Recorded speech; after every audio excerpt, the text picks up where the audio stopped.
Halo semuanya, saya Tiji. Dalam video kali ini saya akan membahas mengenai liquid atau disebut juga e-juice. Yang namanya pengguna personal vaporizer atau disebut juga vapor tentu saja tidak akan terlepas dari yang namanya liquid, e-liquid atau e-juice. Kenapa? Karena tentu saja cairan inilah yang dipanaskan dan menghasilkan uap, dan uap tersebut yang akan kita hirup. Pertanyaan pertama, apa aja sih kandungan dari liquid atau e-liquid? E-liquid itu memiliki dua kandungan utama, yaitu PG dan VG. PG merupakan singkatan dari propylene glycol dan VG merupakan singkatan dari vegetable glycerin. Selain itu, masih juga ada mungkin esen atau nikotin. Nikotinnya pun tergantung ya, ada juga yang zero nikotin, berarti tidak mengandung nikotin sama sekali, atau ada yang memiliki kandungan nikotin 3 mg per mili, 6 mg, 8 mg, atau mungkin sampai 24 mg atau bahkan lebih.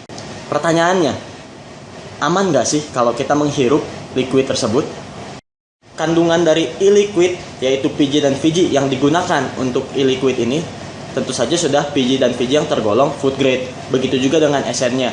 Atau simpelnya begini, beberapa teman saya yang sudah menggunakan personal vaporizer sekitar setahun atau lebih, dan sempat check up kondisi paru-parunya ya ke dokter, di ronsen, kondisi paru-parunya jauh lebih membaik dibandingkan saat dia sedang merokok. Jadi dapat disimpulkan menghirup personal vaporizer jauh lebih aman dibandingkan dengan saat kita merokok tentu saja ya. Pilihan rasa dari e-liquid ini pun banyak macamnya ya. Ada strawberry, blackcurrant, leci, mangga, melon, mungkin ada cola, dan banyak banget. Perbandingan PG dan VG yang digunakan pun berbeda-beda ya untuk tiap mereknya. Sebagai contoh, untuk merek e-juice.my ini menggunakan perbandingan PG banding VG-nya 70 banding 30. Lalu apa gunanya sih perbandingan tersebut? Sekedar tahu aja, PG itu fungsinya untuk mendukung rasa, teksturnya lebih cair. Sedangkan VG teksturnya lebih kental, gunanya untuk menghasilkan uap yang lebih banyak. Jadi, untuk liquid yang memiliki perbandingan PG VG-nya 70 banding 30, biasanya rasanya lebih manis dan juga uapnya sedikit lebih jarang ya dibandingkan dengan e-juice yang memiliki PG VG-nya perbandingannya 50 banding 50. Kalau 50 banding 50 tentu saja menghasilkan uap yang lebih banyak, tapi rasanya rata-rata sedikit lebih tawar. Ya, seperti itu perbandingannya. Sebagai contoh, saya akan memberikan contoh uap ya dari VG 100%, 100% VG. Seberapa banyak sih uapnya?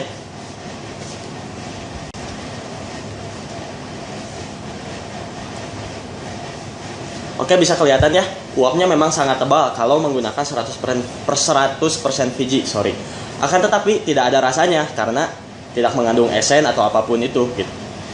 Contoh liquid yang saya gunakan saat ini adalah merek e-juice.my dengan rasa leci mint ya, bisa dilihat rasa leci mint ya. Dari baunya pun sudah sangat tercium ya, wangi leci. Dan membuat saya berandai-andai, seperti apa sih rasanya?